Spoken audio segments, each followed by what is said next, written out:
চ্যানেলের পক্ষ থেকে আপনাদের একটি রান্না শেয়ার করব। রান্নাটি হচ্ছে চিংড়ি মাছের মালাইকারি। বাঙালির কম বেশি সবারই প্রিয়। আসুন কিভাবে চিংড়ি মাছের মালাইকারিটা করি সেই পদ্ধতিটা দেখে নিন। কড়াই বসিয়ে দিয়েছি গরম হওয়ার জন্য। আসুন এবার মাছে নুন হলুদ লঙ্কার গুঁড়ো মাখিয়ে নিই। পরিমাণ মতন নুন, পরিমাণ মতন হলুদ গুঁড়ো, সামান্য একটু লঙ্কার গুঁড়ো দিয়ে মাছটিকে ভালো করে মাখিয়ে দেব।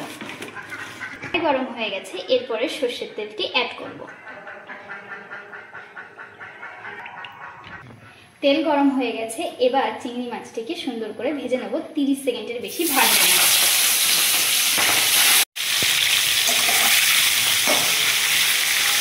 মাছটি এবার তুলে নেব।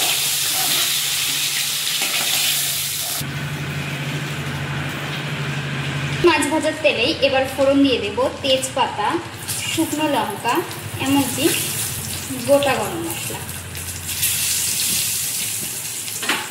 দেব পেঁয়াজ বাটা। এখানে একটি গোটা পেঁয়াজ আমি বেটে নিয়েছি। ভালোভাবে ভাজা ভাজা হয়ে গেছে, এবার দেব আমি আদা বাটা, 1 চামচ আদা বাটা। এবার দেবো 1 চামচ রসুন বাটা আর 2 চামচ লঙ্কা বাটা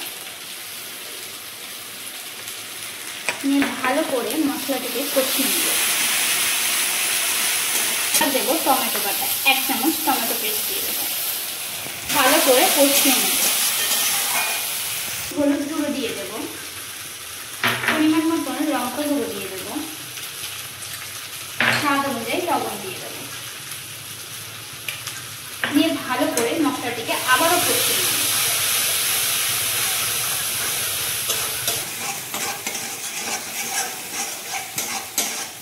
আমি এই মশলাটি অ্যাড করব। এখানে কাজু, সর্ষে, মৌরি বাটা পুরোটাই আমি অ্যাড করে দেবো। 2 চামচ মতন আছে।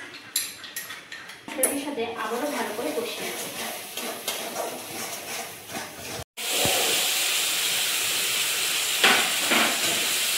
মশলাটি ভালোভাবে কষিয়ে নেওয়ার পরে অল্প অল্প নারকেলের দুধ দিয়েও আমি একটু কষিয়ে নেব।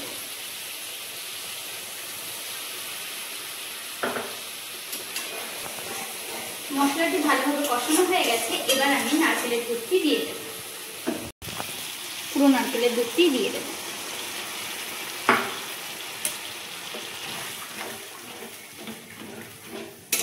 গ্রেভিটা এবার ফুটে উঠেছে, আস্তে আস্তে মাছগুলো আমি এক এক করে ছেড়ে দেব।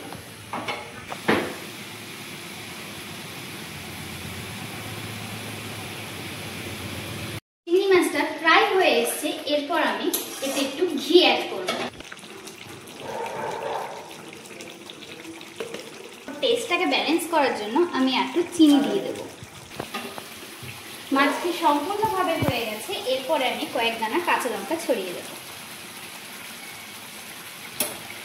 ভালো করে নাড়াচাড়া আবারও করে নেব। ঠিক হয়ে গেছে, এবার আমি মাছটি নামিয়ে নেব।